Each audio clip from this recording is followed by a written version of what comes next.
Olá, pessoal. Estou aqui com dois super profissionais.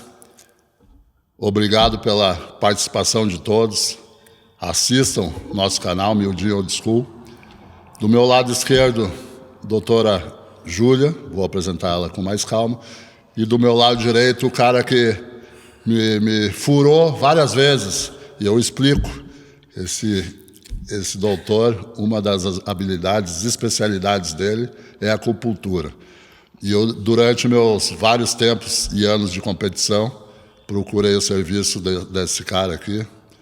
Por sinal, excepcional serviço. Obrigado. Me fez muito bem. Se tu permitir, Cleto, a nível cavalheirismo, por favor, eu vou apresentar primeiro a Júlia. Claro. Posso? Primeiras damas. Vamos lá, então. Doutora Júlia Fazolo, nutricionista esportiva, especialista em fitness, emagrecimento e obesidade. Mestra em ciências da saúde. Atleta de musculação desde os 12 anos de idade, já vamos conversar sobre isso. Trabalha há mais de 16 anos na área de consultoria em nutrição e treinamento feminino. Amante do treino pesado, ou seja, o treino sério. Já competiu no levantamento de peso, em específico no levantamento terra. E competirá, se tudo correr bem, e com certeza vai, na categoria wellness no fisiculturismo. Se Deus quiser. Essa é a nutricionista Júlia Fazolo. E no meu lado direito, Dr. Cleto Emiliano. Olha o nome, né? Tem que ser doutor com esse nome, né? Dr. Cleto é fisioterapeuta e homeopata, professor universitário, especialista em acupuntura, expert em acupuntura na Espanha, doutor honoris causa em medicina tradicional chinesa nos Estados Unidos. Essas são as duas feras que nós vamos bater um papinho para vocês conhecerem um pouco mais do esporte, um pouco mais do trabalho deles. Júlia, vamos falar um pouquinho sobre a tua apresentação ali.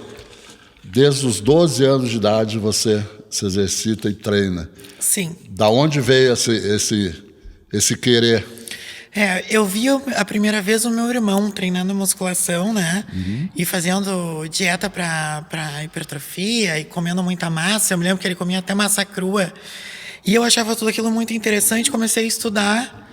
Né? Aos 8 anos de idade, na verdade, eu já comecei a estudar muita nutrição. Legal. Né? E comecei a me empenhar bastante na dieta.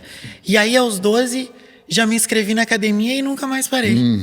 E eu gosto mesmo do peso, viu? Eu gosto de pegar pesado. Mesmo porque se você treina desde os 12, tu pegou a musculação séria.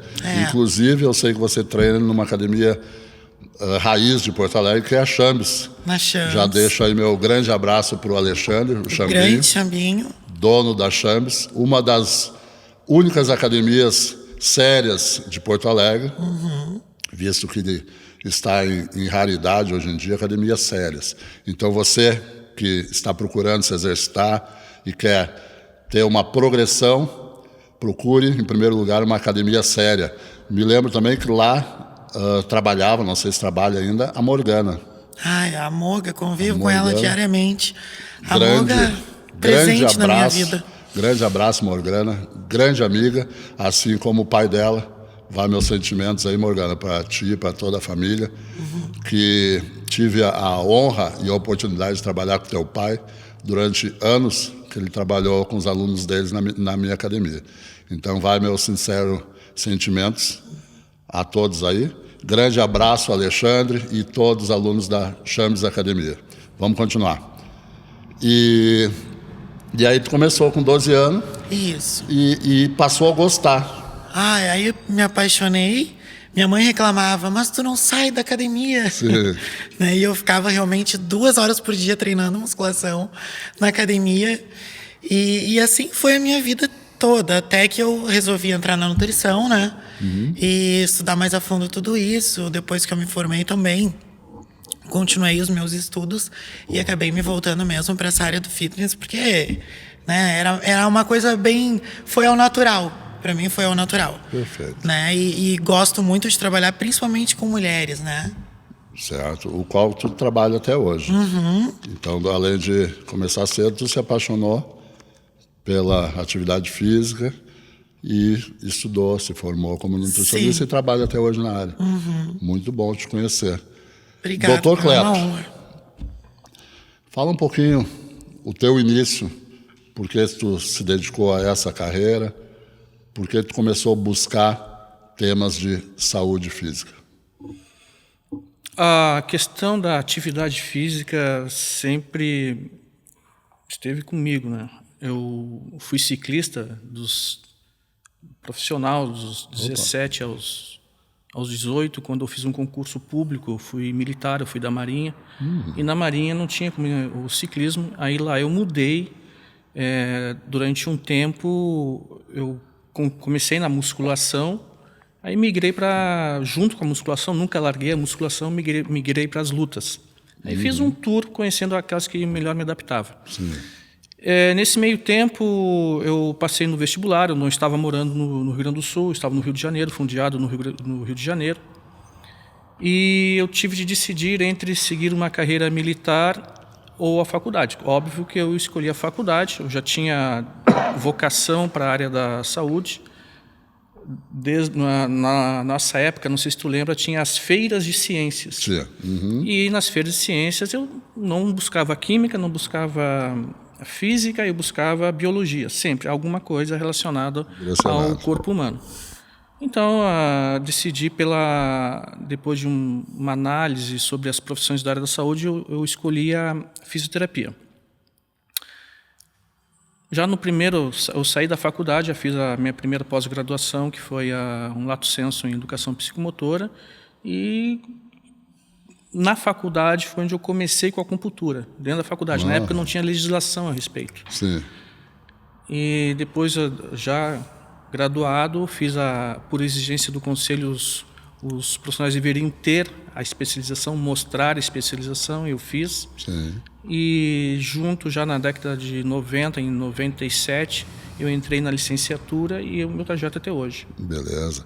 Aí eu já te pergunto, Cleto, explica um pouquinho pro pessoal sobre fatores endógenos e exógenos e o que isso pode influenciar na performance. Pois é, isso é muito interessante, né? São vários fatores que influenciam na questão do atleta.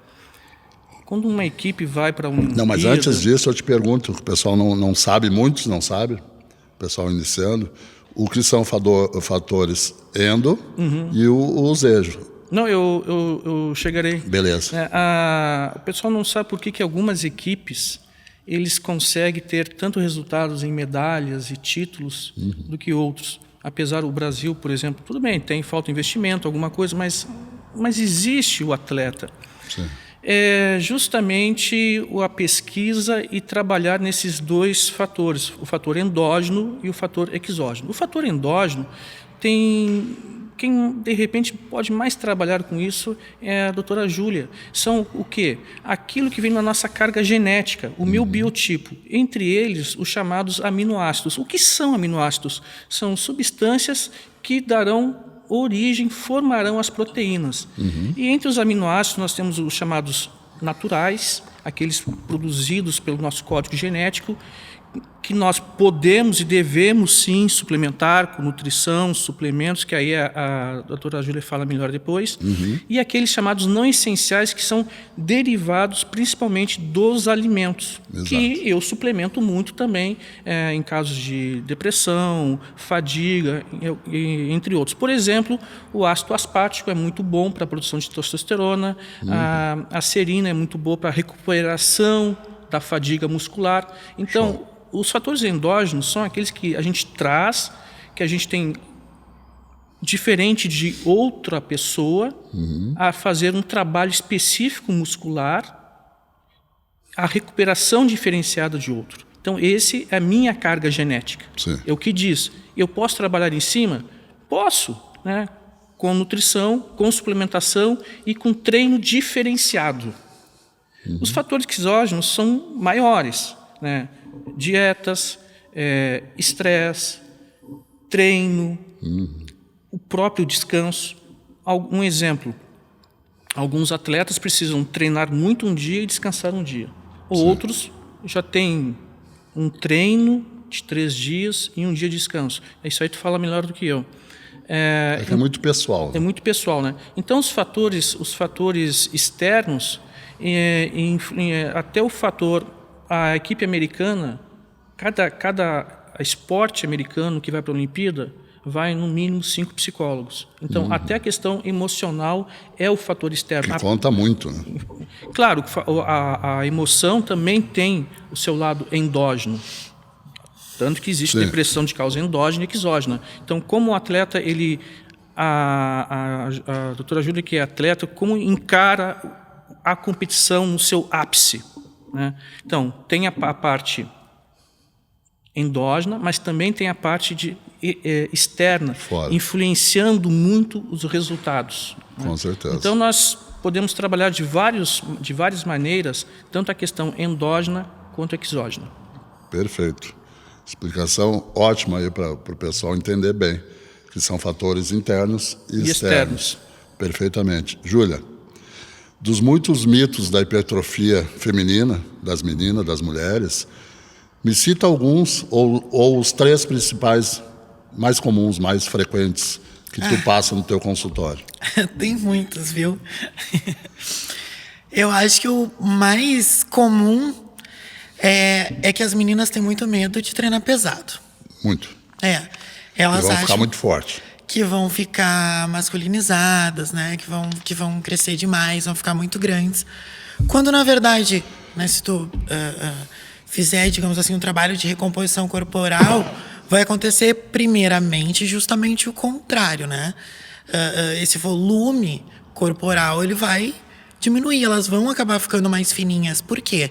Porque tu conquistar um corpo volumoso de massa muscular leva muito tempo, né? Muita dedicação, muito árduo, muito trabalho. Sim. Né? Então é uma coisa que não é assim, eu vou ali, vou treinar e vou ficar grandona e tal. Né? E tem outro fator, um mito assim também eu considero bem comum. As meninas, elas acham que existe um treino para crescer específico e um treino para definir. Né? Então, olha só, mas eu não vou ficar muito forte, né, com esse treino. Não, mas olha só, é que eu não quero ficar muito forte, eu quero só definir. Né? Então, eu não quero botar muito peso. Então, assim, como é que tu vai definir uma coisa, um músculo que não existe, que não tem densidade? Né? Então, primeiro, o treino para se definir e para crescer, o treino para emagrecer, né, ou o treino para crescer, ele é o mesmo treino. O treino, ele é sempre pesado. Sim. Né? Então, o que muda em relação a isso é a dieta. E claro que o treino vai ter ali sua periodização, né? Claro. Então, esse é outro fator, né? Que elas acham que o treino é diferente para um objetivo ou para outro. E outro mito importante é que elas também confundem muito a efetividade do treinamento. Elas relacionam isso com dor, com excesso de fadiga, com alta percepção de esforço. Então, alta percepção de esforço é uma coisa, resultado é outra. Então, isso acaba atrasando bastante as meninas para chegar naquele físico que elas desejam. Né? Então, elas ficam ali, esforço, aquela suadeira, aquela dor, aquela ardência muscular, né? E então isso gera uma fadiga não só da fadiga muscular, da fadiga periférica, né? Impedindo a progressão de carga, né? Impedindo a evolução do treinamento real a médio e longo prazo, né? Claro. Como também acaba atingindo a fadiga do sistema nervoso central. Então até a capacidade de contração muscular vai ser reduzida. Né? Porque é fadiga em cima de fadiga, fadiga em cima. Então, eu acho que as meninas, eu sempre procuro assim, ensinar para elas qual é o verdadeiro caminho da hipertrofia. Né? E o verdadeiro caminho para um físico mais definido. Mas deixa eu eu acrescentar outra pergunta em cima disso. Tu não nota, eu noto, por exemplo, que essa geração hoje do conforto tem limitações para entender até onde eles possam ir. Entende? Eles pensam que tudo tem que ser confortável. E, na realidade, para melhorar o físico, principalmente, tu tem que levar o treino aonde? ao desconforto. É. Entende? Então eu vejo que o entendimento do pessoal para essa questão, nós profissionais temos que explicar e expor para eles. Sim. A questão da disciplina, né? Tá num dia bom, tá num dia ruim. Então, vai ter que fazer igual, né? Claro, dentro da condição do dia. Às vezes a pessoa não tá tão bem. Mas, às vezes, tu pode pensar que vai pra academia fazer um treino ruim e fazer o melhor treino da vida. Que acontece muito. Acontece muito. E então essa constância, né, que tem que ter, né, essa disciplina. Então vai além da motivação. Não importa se não está motivado. Tu vai e faz o que tem que ser feito com o desconforto, né? É assim que eu vejo. Bem isso mesmo. Perfeito. Aproveitando, porque algumas vezes esse treino que em princípio seria só para pagar a academia e não para o desenvolvimento, ele acaba se tornando melhor. Com o esforço, a gente começa a liberar muita endorfina, muitos neurotransmissores. Então, nós temos os neurotransmissores do tipo opioide e não opioide. E a atividade física, ela trabalha toda essa rede de neurotransmissores. Sim. E o mais importante, que já está agora mais que comprovado, a atividade física intensa, aumenta uma coisa chamada neurogênese. O que é neurogênese? A formação, o nascimento, a criação de novos neurônios, além de melhorar a neuroplasticidade. O que seria a neuroplasticidade? A arquitetura neuronal, a arquitetura do nosso sistema nervoso central. Então, além de favorecer o crescimento neuronal, melhora a nossa arquitetura. Então, e claro, em cima disso tem a ação dos neurotransmissores. Então, por isso que a gente sai da academia e muito importante em relação ao descanso. Por isso que quem treina é bom ter a siesta, o cochilo do meio-dia. Fisiologia do sono. O sono nos faz com que a gente armazene o que a gente aprendeu enquanto estava em vigília. Sim. Então, depois de uma carga, o descanso é essencial para que tenha o resultado. É que hoje na correria, né, o pessoal não consegue fazer essa siesta, mas que faça então as 8 horas diárias. Né? De sono, 8 Pra horas melhor assim, seria a recuperação. média, né? Exato. Para melhor recuperação física e orgânica, esse seria o ideal. Cleto, me fala um pouquinho sobre treinar com lesão ou não, benefício e malefício. Dependendo da lesão, é claro. É claro que aí eu Tu é o cara. Eu vou estar colocando o dedo na minha ferida, porque quando eu me É aí que eu quero. quando me machuco, é difícil ficar sem treinar. Exato. Isso que eu acabei de falar da questão do sistema opioide. Sistema opioide, ou seja, ópio. O nosso corpo produz substâncias semelhantes ao ópio. Então, a gente sente a falta. Por isso que nós precisamos correr, malhar, porque o corpo está pedindo aquilo que é produzido durante a atividade física. Claro, algum tipo de prazer. E ficar longe disso é difícil. Então, uma das lesões mais comuns, no caso da musculação e do fisiculturismo, é epicondilite. Deixar de treinar, treina outro grupo muscular, mas deve sim seguir o tratamento à risca. Ou uma indicação, algumas vezes, eu não gosto muito, porque a recuperação se dá até por exercício algumas vezes. Exato. Mas na fase agudíssima, sob risco de uma ruptura de tendão, imobilização. Quando fala em imobilização, o pessoal fica preocupado, mas por quanto tempo? Não, calma, é rápido, sabe? Siga a orientação do profissional. A recuperação será muito melhor depois e a volta muito mais rápida. Precisa parar de treinar? Treina outro grupo. Só fala com o instrutor, porque tem a musculatura auxiliar, a sinergista, a fixadora. Não trabalhar muito, né, mas continua trabalhando, não tem problema. Perfeito. Eu te fiz essa pergunta porque eu queria escutar essa resposta. Né? Porque o cara que treina, deixar esse indivíduo sem treinamento é um martírio. Não. Agora, tu falou, deu o exemplo do cotovelo. Tá? O cotovelo, desde que não consiga mexer, porque o exercício também é recuperador, né? Bota ali a carguinha de 15% e vai agir. Pode muito bem treinar perna, treinar outras regiões. A própria perna de disco não é repouso. Mas eu pergunto para um doutor, porque tem médicos que condenam totalmente, entendeu? Tá com o cotovelo, não vai treinar mais nada. Não. Isso não existe. Não. Entende? Não. E depois, na fase, dependendo da fase da lesão, é necessário voltar à atividade. Voltar, claro. Né?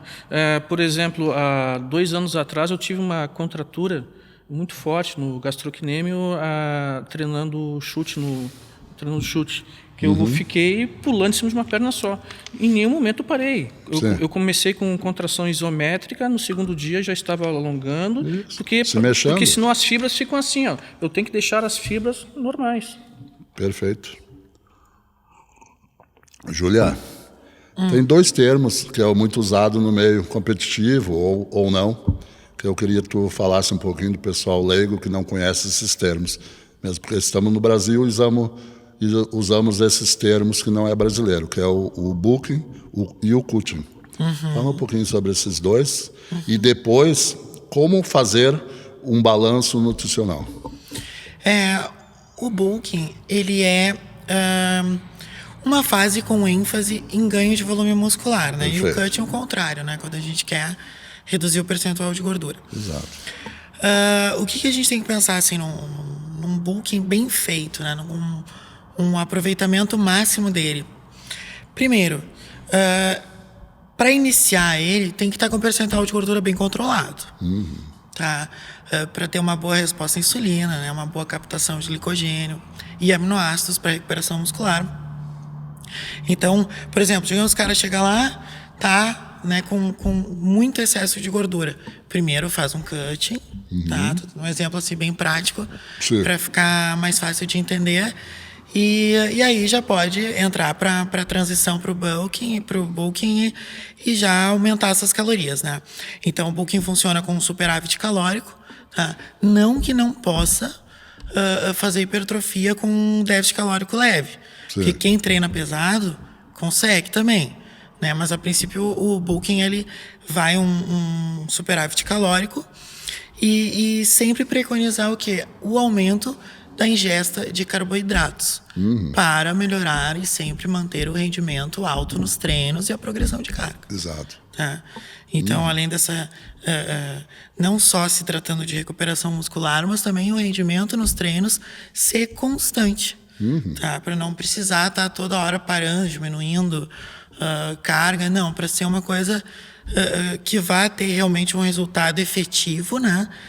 E chegar no... Porque a proteína, por exemplo, às vezes o cara carrega na proteína para crescer mais e não precisa. Né? Mesmo porque o excesso de proteína no organismo vai ser transformado em quê? Ele pode ser transformado em gordura também. Claro. Né? Exato. Não usou, vai se transformar em gordura. Então não tem porquê, até porque assim, a recomendação para hipertrofia vai ali de 1,6 a 2,2 gramas de proteína por quilo de peso. Sim. Né? E quando a gente... Essa é a média usada, né? É a média, né? Exato. Claro que às vezes vai um pouco mais, né? Claro. Dependendo da pessoa e tal, ou se está hormonizando ou não. Mas a princípio é isso aí, tá? Para ter um anabolismo bem aproveitado. Mas o carboidrato, quando a gente pensa em fonte de carboidrato, além dele fazer essa reserva energética de glicogênio muscular, fundamental para o rendimento no treino, as fontes de carboidrato elas também vão ter quantias boas de proteína. Óbvio. Então, daqui a pouco, ao invés, assim, uma dica boa ali, ao invés de aumentar ainda mais a proteína da dieta, né, aumenta primeiro o carboidrato, vê como é que vai ficar esse balanço, né? As gorduras boas, obviamente, também tem que estar sempre presentes, né? Para manter sempre equilibrado ali o HDL, DL.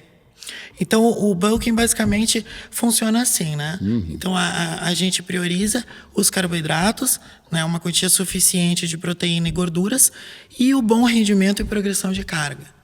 Sim. Aproveitando, cara, já que tu é especialista no assunto, eu escutei uma determinada vez que pela manhã a gente precisa do carboidrato. Algumas pessoas procuram não comer carboidrato de manhã, mais proteínas, e essa abstinência pela manhã te dá uma compulsão à noite. Tu acaba sendo aquele comedor noturno. Isso é verdade? Tem muitas pessoas que sim, e outras que não. Isso é muito particular, tá? Por exemplo, é claro que pelo ciclo circadiano, o ideal é que coma bastante carboidrato pela manhã, né? Até pelo nosso ciclo hormonal ali, né? E eu acho importante, sim. Né? Eu gosto de botar um café da manhã bem rico em carboidratos, né? Para a pessoa passar o dia bem e tal. Mas, assim, para o resultado final, né? Se for falar em resultado, é muito particular, né? Em termos de resultado muscular, não vai fazer tanta diferença assim, tá? Sim. Então, por exemplo, se tu comer... Tem pessoas que preferem comer menos de manhã ali para ter mais disposição no dia, não ficar tão lento. Quer comer, juntar refeições ao final do dia, não vai mudar o resultado final. Entendi. Apesar das proteínas, para hipertrofia é bom tu distribuir elas no decorrer do dia, né? Para ter um melhor aproveitamento do que pegar e jogar tudo de uma vez só. Mas varia. Entendi. O pessoal tem que entender o seguinte, Cleto. Voltando à tua pergunta para a Júlia. É muito pessoal, né? Qual é o melhor? Procurar um profissional. Esse profissional vai ter a percepção de adaptar para essa pessoa. Entende? Cada um vai se alimentar da melhor forma de uma maneira. Não existe regra. Eu vou comer X, Y e H e tu mesma coisa e vamos ter o mesmo resultado. Entende? Então é muito pessoal. Por isso que eu digo. E nós estávamos conversando há pouco. Hoje em dia está facilitado isso, porque tem um profissional para atividade física, para cuidar do teu treino, um profissional para cuidar da tua alimentação, outro profissional para cuidar da tua recuperação, e antes não existia isso, entende? Então hoje está facilitado, basta as pessoas quererem se informarem um pouco para não procurarem e pesquisarem e ir num profissional de bosta, e sim verificar um bom profissional e pedir ajuda. Hoje em dia está facilitado esse processo. Sim. Entende? E hoje em dia também tem muito profissional que tá mais por vender mesmo, né? Então acaba... Em tudo que é área, né? Na área de vender sapato, é a mesma coisa. É a mesma coisa. A gente sabe como é que funciona. Exato. Cleto, fitoterápicos ajudam, de alguma forma, na construção e emagrecimento? Sim. O fitoterápico nada mais é do que um remédio à base de plantas. Isso na fitoterapia ocidental. Eu venho da medicina tradicional chinesa, onde os fitoterápicos têm todos os reinos. Então, por exemplo, tem fitoterápico de origem animal, mas isso é uma questão à parte. Na fitoterapia ocidental, então, os remédios à base de plantas, eles existem suas interações, como a alopatia. Tem suas indicações, contraindicações, reações adversas. Por quê? Porque eles atuam em todo o nosso sistema de alguma forma. Entre eles, alguns são do tipo que aumentam a produção de testosterona, por exemplo. Alguns muito conhecidos, outros não tão conhecidos. Dependendo do atleta ou não atleta, aquela pessoa que está querendo buscar saúde, uma atividade física, né? Eu vou selecionar um ou outro fitoterápico. Por exemplo, vou dar um exemplo muito comum. O que está acontecendo muito... Está acontecendo não, sempre aconteceu. Né? Só que dependendo do período do ano, do período da história, aumenta ou diminui, que são as ansiedades. As ansiedades aumentam muito. Uma pessoa que é ansiosa, por qualquer motivo que seja, quer fazer um trabalho, atividade física, ter um corpo melhor, pensar em saúde, que é o meu caso. Eu treino por questão de saúde e porque gosto. Porque gosto, exato. Quase chegando aos 60 anos, eu tenho que pensar em saúde. Então, essa pessoa, se é ansiosa, ela precisa de um fitoterápico, ou seja, um remédio à base de plantas que possa aumentar a testosterona. Qual que eu gosto muito? Um chamado ashwagandha. Ashwagandha, ele trabalha os níveis de testosterona, né, e o cortisol. Que o cortisol em excesso acaba se tornando prejudicial, um lixo. Maléfico. Então, eu prescrevo a ashwagandha pela manhã com uma dose que já aumenta a testosterona.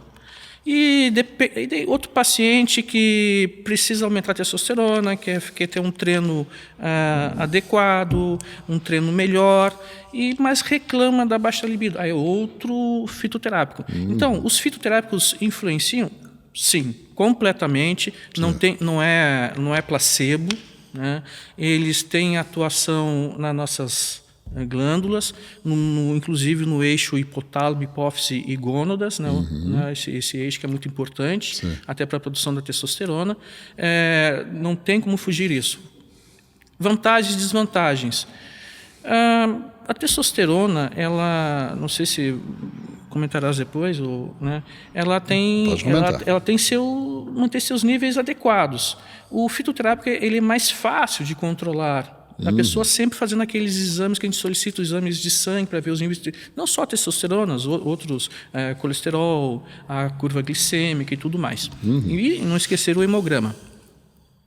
Então, o fitoterápico ele é mais fácil de controlar isso e não causa tanta dependência. E ele, enquanto um anabolizante ou uma própria testosterona injetável, dependendo da quantidade, o corpo começa a diminuir a produção, pode até zerar, ficar só na dependência, né? Naturalmente. Então, o fitoterápico a gente consegue controlar melhor isso. É bem melhor. E o resultado é muito bom. Existem alguns muito bons. Como qualquer outro medicamento ou uma academia, existem aqueles bons de origem boa e de origem não tão boas, né? A gente tem que, com o tempo, conhecendo o fornecedor, conhecendo a farmácia que será manipulado e fazer a dose adequada para cada indivíduo. Mas os resultados são excelentes. Júlia, principalmente nesse período pós-pandêmico, o pessoal ficou muito em casa, o que é importante levar em conta num processo de emagrecimento? Quando a gente fala em emagrecimento, já vem o déficit calórico, né? Primeira coisa. Então, Explica o que é o déficit calórico. O déficit calórico é a matemática do emagrecimento, né? É quando a gente ingere menos do que gasta. Perfeito. Né? Então, isso é a base realmente do emagrecimento. E quando a gente pensa assim, e aí? Né? Adesão. A gente precisa que essa pessoa tenha constância, que nem eu falei antes ali, né, da massa muscular, na dieta também, no emagrecimento também. Mesma coisa. Como é que a gente vai conseguir que esse indivíduo tenha adesão a esse plano alimentar, né, com esse déficit calórico persistente, assim? Então, primeiro, pensar assim, qual é a rotina dessa pessoa, né, o que trabalha, trabalha com o quê? Qual atividade física faz? De novo, caso a caso, né? Isso, bem individualizado, tá? Também não adianta fazer de qualquer jeito. Todo mundo vai comer a mesma coisa. Exato. Porque se a pessoa não gostar de fazer o seu plano alimentar, ela vai acabar largando também. Deixa eu te interromper, e já interrompendo, e eu vou fazer sozinho. Primeira coisa que eu faço, pelo que eu vejo na minha volta, eu zero meus carboidratos. Eu tiro toda a gordura e todo o carboidrato. O que acontece, Júlia? Explica pro pessoal. Daí pronto, né? Aí ferrou, né? Daí ferrou tudo. Mas tem esse mito, né? Claro, assim, se tu pensar, se tá em déficit calórico, vai queimar gordura? Vai, né? Mas e os estoques de glicogênio? Como é que vão ficar? Como é que vai ficar o rendimento nos treinos? Então, essa pessoa vai acabar sofrendo desnecessariamente. Muito. Exato. Né? E assim, vai acabar perdendo... o pouco musculinho que tem, vai embora, né? Vai começar.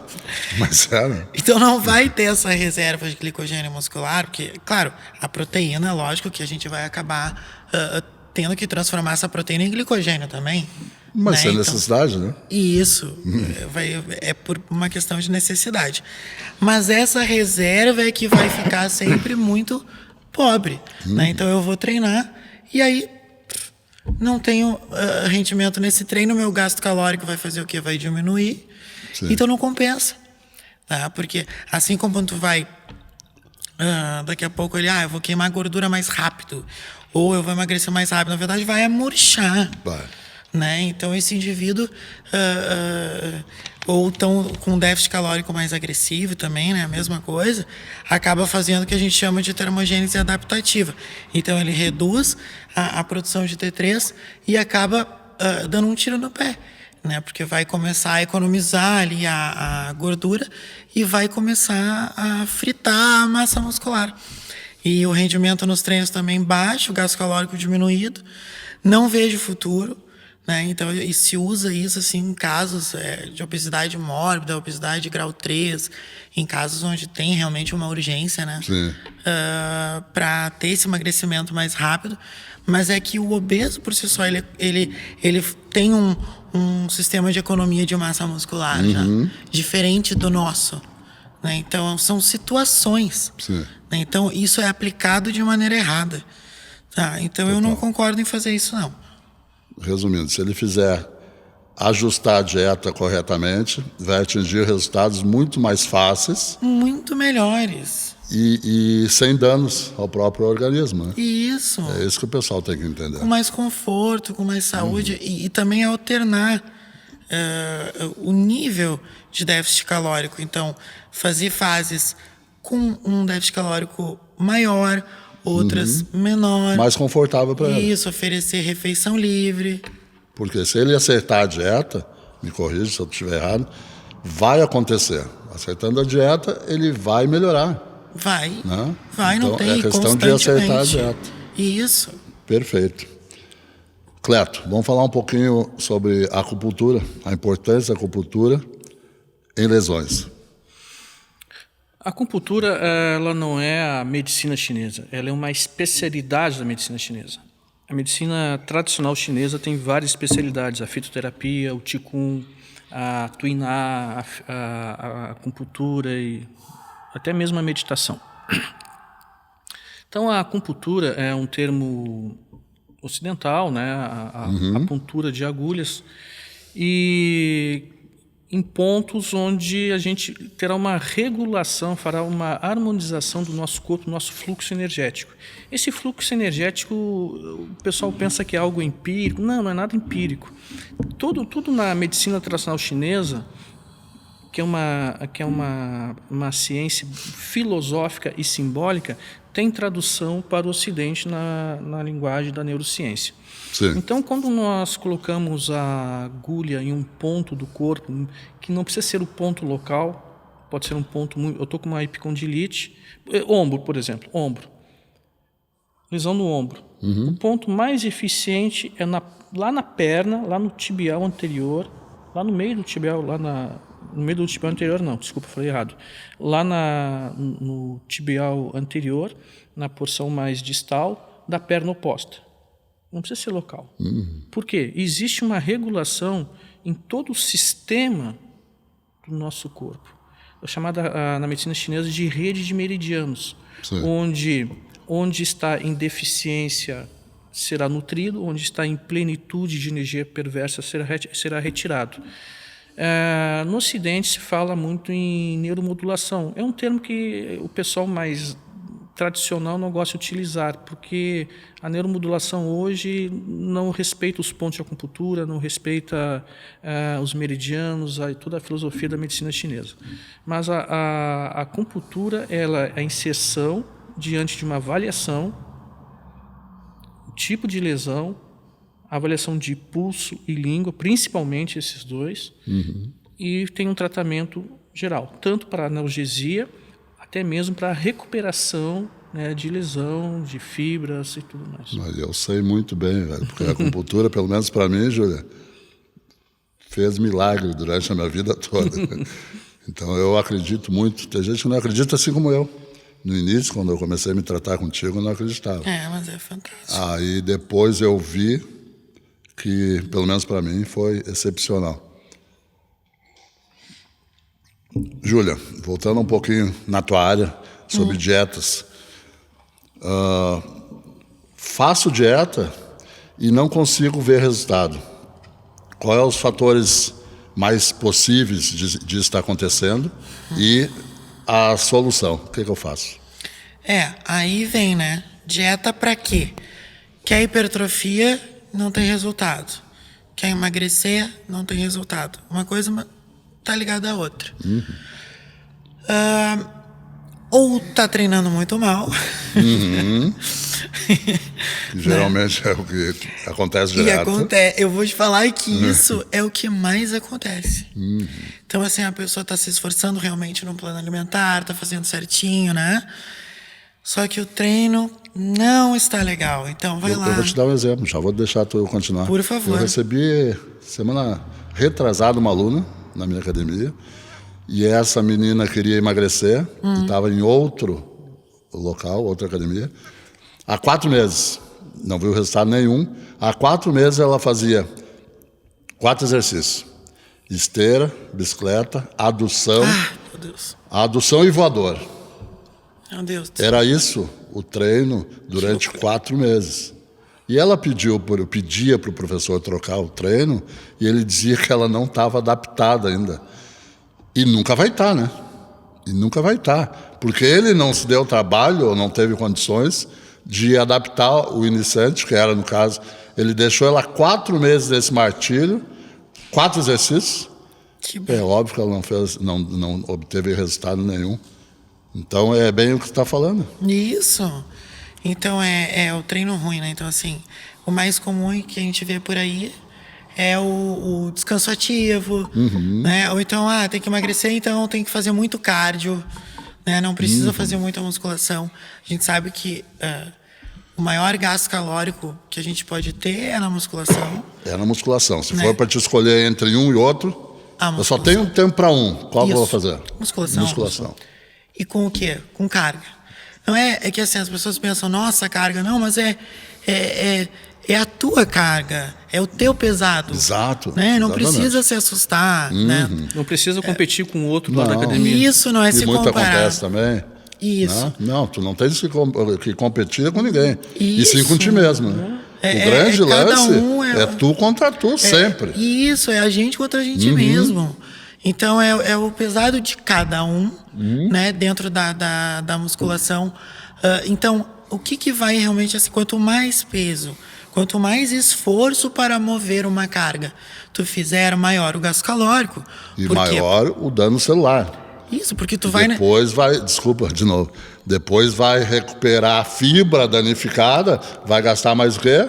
Energia, consequentemente, mais emagrecimento. Para recuperação muscular a gente também gasta energia. Claro. Mas assim, o grande lance da hipertrofia, né, e do gasto calórico. Então, tu utilizar cargas suficientemente pesadas, né, para ter sinalização celular para hipertrofia e não precisa de falha se tu tiver uma carga suficiente ali, trabalhando de 4 a 10 RM principalmente, tu tá trabalhando numa alta sinalização hipertrófica, né? Sim.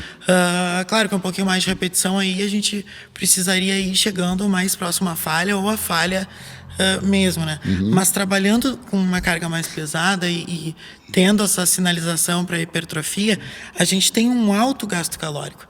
E como é que eu vou fazer essa progressão de carga e trabalhar com altas cargas para mim, se eu fico pulando no intervalo entre as séries, né? Saltando de um exercício para outro, indo para esteira, né? Pulando no step. Sim. Então, eu não vou conseguir manter essas cargas altas, né? Então, o meu gasto calórico vai acabar não sendo tão alto e a progressão de carga também não. Então, eu acho que esse é o grande problema hoje. E para mim, isso é o pior, assim, que me dói de ver. E as pessoas não... Tanto que tu vê a pessoa tá 1 ano na academia treinando e tu vê assim, nossa, não tá evoluindo, ela tá se esforçando tanto, a culpa é do aluno, não é do aluno. Né? Ele tem uma parcela, mas a grande culpa não é dele. A grande culpa não é dele. Exato, e sim dos más profissionais. Isso. E na dieta também. Começa com essas dietas malucas, né? Low carb, detox, ao invés de fazer o básico bem feito, calculado, né? Com a balancinha de traficante ali, pesando tudo. Né? Que é importante, né? Que é importante. E outra, não copiar, né? Não copiar o treino nem a dieta do outro. Eu acho importante cada um isso. com as suas... É muito individual. Sim. Então, resumindo, procure o melhor profissional para cada tipo de situação. Verdade. Cleto, vamos falar sobre uma coisinha que a maioria não sabe, que é a técnica de biorressonância de tolerâncias aos alimentos. Fala um pouquinho o que é. Biorressonância. Existe uma especialidade chamada ortomolecular. O molecular vem de as moléculas corretas, né? Ortomolecular, ela trabalha em cima daquelas dos nossos minerais essenciais, aminoácidos e tudo mais. E dentro dessa especialidade tem um teste chamado biorressonância. É um teste físico, não é um teste químico. É um teste onde a pessoa segura um eletrodo numa mão, na outra mão eu faço a avaliação e vejo a circulação de partículas subatômicas circulando no paciente. Dependendo, existe uma ampola, dependendo do que é colocado nessa ampola, eu vejo se a pessoa está com deficiência de manganês, de fósforo. Eu posso avaliar, por exemplo, os órgãos, ver se ela tem lesão articular, lesão arterial, porque nas ampolas tem dinamizações homeopáticas que fazem a ressonância com o corpo do paciente. Então, se o ponteiro cair, essa circulação de partículas subatômicas não está circulando direito, com o resultado da ampola. Eu posso avaliar hormônios, e o que eu avalio muito, que é da especialidade da doutora Júlia, e é muito importante, porque causa uma coisa chamada disbiose intestinal. A disbiose, né, é o teste de intolerância alimentar. Existe a alergia e a intolerância alimentar. Exato. A intolerância alimentar, muitas vezes, ela não se manifesta em forma de alergia. Ela se manifesta com reações inflamatórias mais sutis. Por exemplo, a pessoa tem uma rinite constante, ou ela reclama, o vapor da comida faz com que tenha coriza. Não é o vapor da comida quente, é alguma coisa na tua dieta rotineira que está causando uma intolerância, está te dando um processo inflamatório que está ocasionando a coriza. Pode ser dermatites, que geralmente é difícil tratamento, nunca cura,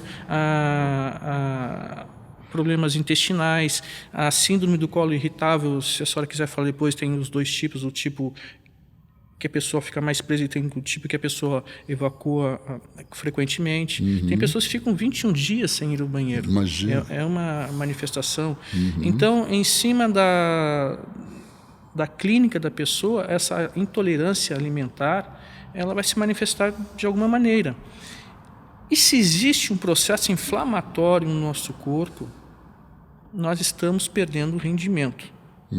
Se existe um processo inflamatório, principalmente nos intestinos, onde, através das microvilosidades, eu estou absorvendo água e todos os nutrientes necessários à minha alimentação e necessários que veio através também de suplementação, eu não estaria absorvendo direito. E pior que isso, nessas microvilosidades haverão fissuras, eu estarei absorvendo macromoléculas. Essas macromoléculas, elas vão se instalar em alguma região do corpo. Se for no pâncreas, pode ser uma das causas do diabetes. Se for no sistema nervoso central, pode ser uma das causas de uma ansiedade. Então, é necessário, depois, junto desse exame, é passado por um profissional nutricionista, que é o único profissional habilitado no Brasil a prescrever dieta. Então, é passado aquilo que o paciente não pode ingerir, o nutricionista faz a dieta, e eu, no caso, se precisar, eu faço um trabalho de pool de lactobacilos ou outra coisa para desinflamar o paciente. Então, o paciente inflamado, ele não terá o mesmo resultado que um paciente saudável, né? E esse nível de inflamação pode variar muito pela quantidade, pelo grau de intolerância, ou por quanto tempo esse paciente já está inflamado. O que é um paciente inflamado? O pessoal pensa que o inflamado é só tendinite, bursite. Não. Aquela pessoa que tem um abdômen durinho, né, doutora Júlia? Durinho, que não tem um tecido adiposo, é um abdômen inflamado. Geralmente tem uma falta de zinco aí nesse quadro. Então a gente tem que suplementar e tirar as causas do processo inflamatório, que leva também a riscos, né, para a vida da pessoa. Ou seja, as placas de ateroma, as placas ateromatosas, são processos inflamatórios na túnica das artérias. Sim. Então, que também a gente tem que tirar. Então, trabalhando bem com a biorressonância, eu posso saber onde há a lesão, alguns dos fatores, no caso dos alimentos, né? E já consigo fazer um tratamento. Só retirar o alimento que o paciente é intolerante já é uma coisa muito grande. Então, é um exame que eu faço com frequência no meu consultório. Qual o único problema? Doutora Júlia, qual o único problema do nutricionista? Tirar o que a pessoa gosta de comer. Sim. Aí complica, né? Muito. A pessoa gosta de uma batatinha. Batata deu que estou intolerante. Existem alguns alimentos que a pessoa ficará intolerante por algum tempo, enquanto está inflamada. Talvez aquela inflamação levou à intolerância. E tem outros que são definitivos. Por exemplo, se der lá glúten, infelizmente é para sempre. Se der lactose, caseína, infelizmente é para sempre. Né? Pode desinflamar à vontade, será para sempre. Eu sou intolerante à lactose e caseína. Leite... A minha filha também. Né? De jeito nenhum. Eu uso leite de amêndoa, outro leite qualquer, né? Mas leite de origem animal, cabra, vaca, seja o que for, de jeito nenhum. Então é para sempre. E outros, depois de fazer o tratamento, a pessoa pode voltar a ingerir. Tu tocou na questão da desbiose, é muito interessante. Hoje em dia é uma coisa muito comum a desbiose. Então a flora intestinal tem um papel muito importante, né, dentro da saúde, até do sistema nervoso, como tu mencionou ali, da ansiedade, né? Tá relacionada com diabetes também. Hoje se sabe, assim, da flora intestinal com uma relação com o sobrepeso, inclusive. Sim. Né? Até a flora salivar. Então, isso são estudos já com comprovação, são estudos bem consolidados, né? Os Estados Unidos eles já estão há 30 anos estudando isso.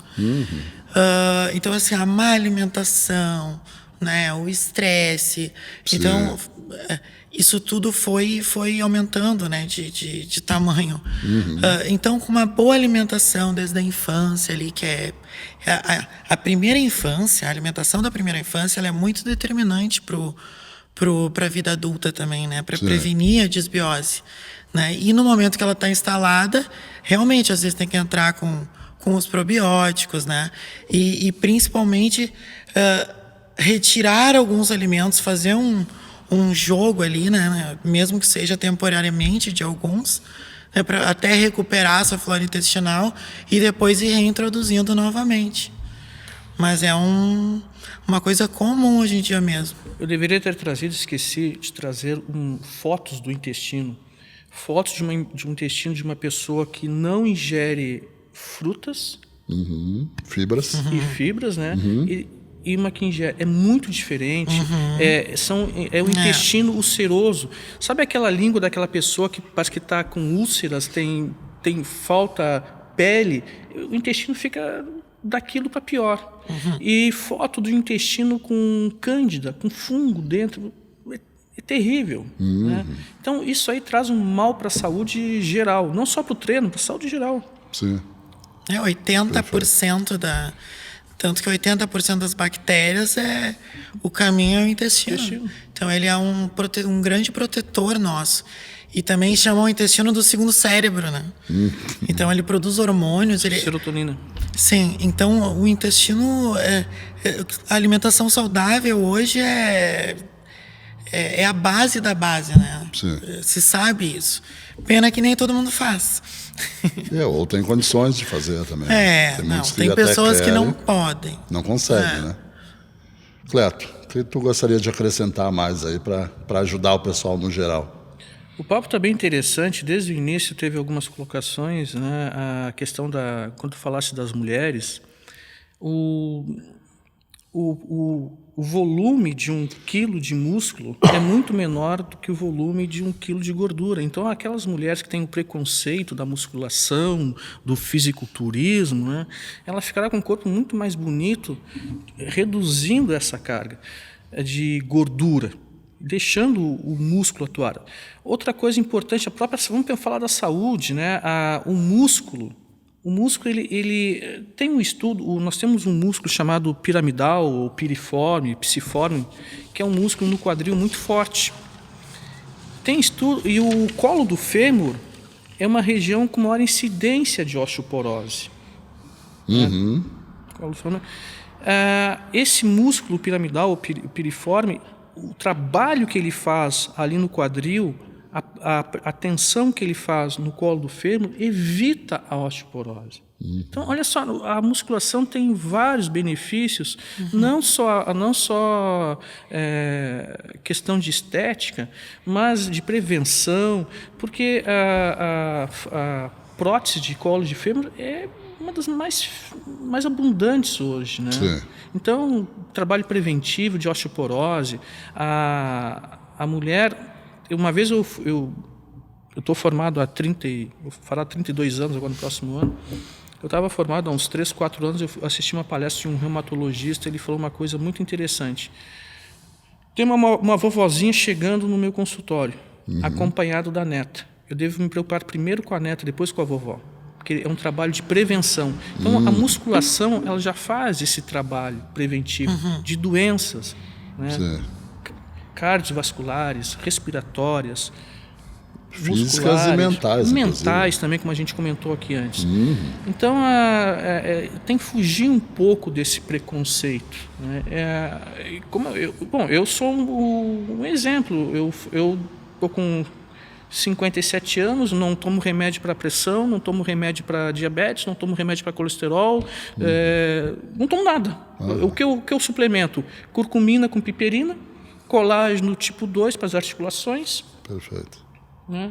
De vez em quando eu boto ali um Bubine nataliensis, que aumenta a testosterona, um magnésio glicilglutamina, que é anabolizante. Né? Isso aí. E não tomo remédio, estou bem. Que o não tomar remédio é exceção, né? Hoje em dia, a maioria... 30 anos toma estou tomando remédio para a família Tina, né? Civastatina, rosuvastatina e tudo mais. Ou seja, atividade física. E alimentação. E alimentação correta. Um conjunto. bem por aí. Os dois têm a mesma importância. Exato, caminham lado a lado. Né? Lado a lado. Júlia, o que mais você queria falar? Para ajudar a galera aí. Se mexer, se alimentar certo. Se alimentar corretamente, se preocupar realmente em fazer uma dieta calculada, né? Claro que pode ter resultado, pode melhorar a saúde sozinho, pode, né? Pegando umas dicas, umas coisinhas, mas se tiver um plano individualizado, calculado, daí vai ter resultado de verdade, tá? O mesmo vale para musculação, né? Com um treinamento periodizado e um planejamento sempre pensando a médio e longo prazo e não apenas ali nos resultados daquele mês, né? Aproveitando o processo também, inclusive. Isso, curtindo o processo, um aprendizado, né? Eu diria isso aí pro pessoal começar a pensar, a investir mais nessa parte. Que é o futuro, né? Invista na atividade física e alimentação para não precisar gastar com remédio lá na frente. Exato, porque a própria musculação já é um tratamento funcional, né? Toda a funcionalidade no decorrer da vida. Eu costumo dizer até que o maior plano de saúde qual é? Atividade física. Entendeu? Depois você vai pagar um plano de doença, né? Porque o plano de saúde é atividade física e alimentação. Entende? Pessoal, gostei muito da visita de vocês, desse papo aí. Gostaria de deixar Para mim foi uma honra. Eu que agradeço. Já que vieram, eu quero dar um presente para vocês. Ó, primeiro para a menina. Ai, obrigada. Muito obrigado pela presença. Muito obrigada. Ai, que amor. Olha, com meu nome e tudo. Isso. Para lembrar que tiveram aqui. Eu amei. E aqui para o menino. Eu sei que tu queria a fita rosa, mas não tinha, Cleto. Eu botei uma branca. Obrigado. Porque gosto do rosa. Personalizado. Muito obrigado. Eu adorei. Muito obrigado pela presença de ambos. Eu que agradeço. Quer bater uma foto, Muito Marcelo? bom conversar com vocês.